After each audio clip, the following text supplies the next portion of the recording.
আসসালামু আলাইকুম এভরিওয়ান। ভাই বোনরা, আজকে আমি চিকেন জাম্বু ডোনাট এবং চিকেন বান তৈরি করব। তো ভাই বোনরা, আসলে বিকালে তো স্ন্যাক্স কম বেশি সবার ঘরে ঘরেই লাগে। তো আমি আজকে শর্টকাট কিভাবে বিকালের নাস্তাটি তৈরি করছি আপনারা দেখুন। এই যে ভাই বোনরা, আমি একটি কাচের বল নিয়ে নিয়েছি, তার মধ্যে আমি এই যে 2 কাপ ময়দা নিয়ে নিচ্ছি। 2 কাপ ময়দা নিয়ে নিলাম। এখন এর মধ্যে আমি একটা ডিম ভেঙে দিয়ে দিলাম।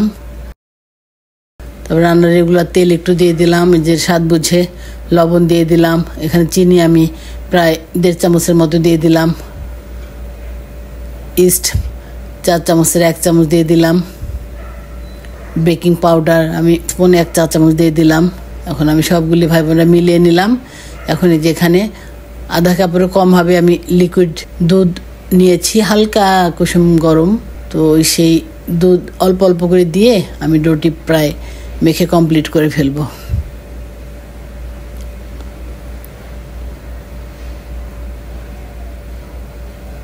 এই যে ভাই বোনরা, আমার ডোটি মাখানো হয়ে গেছে। এখন এর উপরে আমি কিছু তেল হাতে নিয়ে উপরে দিয়ে দিলাম যেন শুকিয়ে না যায়। এখন ঢেকে দিব এবং আধা ঘন্টা পরই আমি চিকেন জাম্বু ডোনাট এবং চিকেন বানগুলি বানিয়ে ফেলবো, কারণ বিকাল প্রায় হয়ে গেছে, নাস্তা দিতে হবে।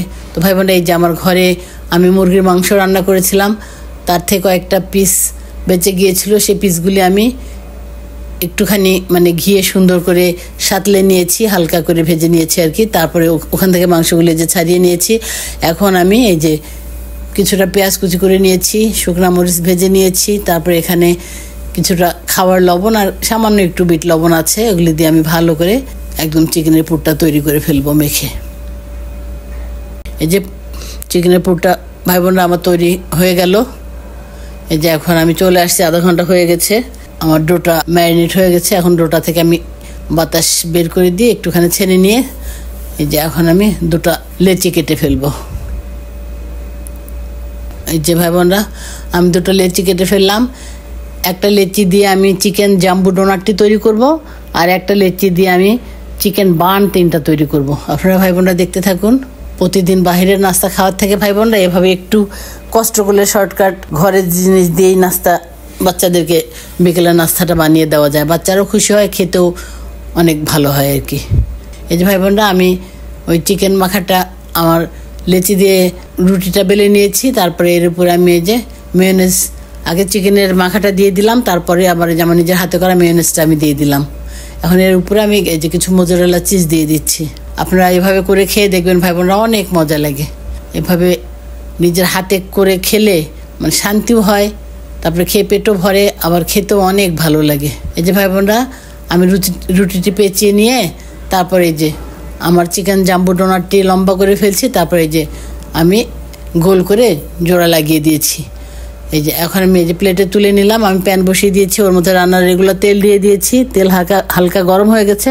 এখন আমি এই যে চিকেন ডোনাটটি আমি এর মধ্যে দিয়ে দিলাম। আমার জাল একদম লো হিটে আছে, এটা জাল জোরে দেওয়া যাবে না, কারণ ভিতর পর্যন্ত হতে হবে, তো ভালো করে কুক হতে হবে। একদম জাল পুরো স্লো করে দেওয়া আছে। এই যে আস্তে আস্তে আমি স্লো জালে ভেজে নিচ্ছি। এটা এভাবে এই ডোনাটটি তৈরি করতে ভাই বোনরা প্রায় আমার 8 মিনিটের মতো সময় লেগেছে। আস্তে আস্তে জাল দিয়ে এভাবে আমি একদম সুন্দর করে একটু ধৈর্য নিয়েই তারপরে এটা ভেজে নিয়েছি। এই তো আমার ভাজা হয়ে গেল ডোনাটটি। এখন আমি বানটি তৈরি করব, চিকেন বানগুলি। এই যে চিকেন বানের আমি যে 3টা লেচি কেটে নিয়েছি, তার মধ্যে এই যে ভাই বোনরা রুটিটা লম্বা করে বেলে নিয়েছি। এর মধ্যে আমি ওই যে চিকেনের পুরটা দিয়ে দিলাম। এখন এর মধ্যে আমি একটু একটু করে যে মেয়োনেজ দিয়ে দিচ্ছি।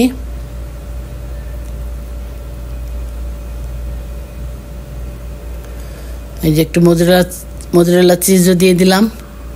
এখন আমি এই যে রুটিটা টেনে জোড়া লাগিয়ে তারপরে এটাও আবার গোল করে আমি বানটি বানিয়ে ফেলবো। এই যে টেনে লম্বা করে নিয়েছি, তারপরে এই যে গোল গোল করে আমি চিকেন বানগুলি এভাবে আমি 3টাই তৈরি করে নেব।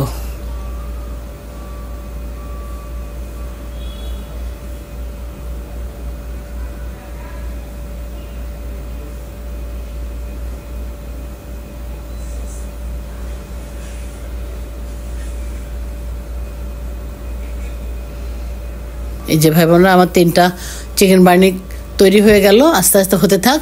এখন এই আমার চিকেন জাম্বো ডোনাটটি ঠান্ডা হয়ে গেছে, এখন আমি কেটে নিচ্ছি, কারণ একটু পরে আজান দেবে, তো আমাদের খেতে হবে, টেবিলে নাস্তা দিতে হবে। তো এই যে আমার চিকেন বানগুলো প্রায় হয়ে আসছে। তো আপনারা ভাই বোনরা এভাবে ঘরের জিনিসপত্র দিয়ে শর্টকাটে এই যে চিকেন জাম্বো ডোনাট এবং চিকেন বান তৈরি করে ফেলবেন, খেতে অনেক ভালো লাগবে ভাই বোনরা। যে কি সফট হয়েছিল আর খেতে এত টেস্টি হয়েছিল। তো ঠিক আছে ভাই বোনরা, আপনারা অনেক ভালো থাকবেন, সাবস্ক্রাইব এবং ফলো করে আমার পাশে থাকবেন। আমার এই ভিডিওগুলি ভাই বোনরা আপনারা ফেসবুক এবং ইউটিউবে দেখতে পারবেন। আল্লাহ হাফেজ।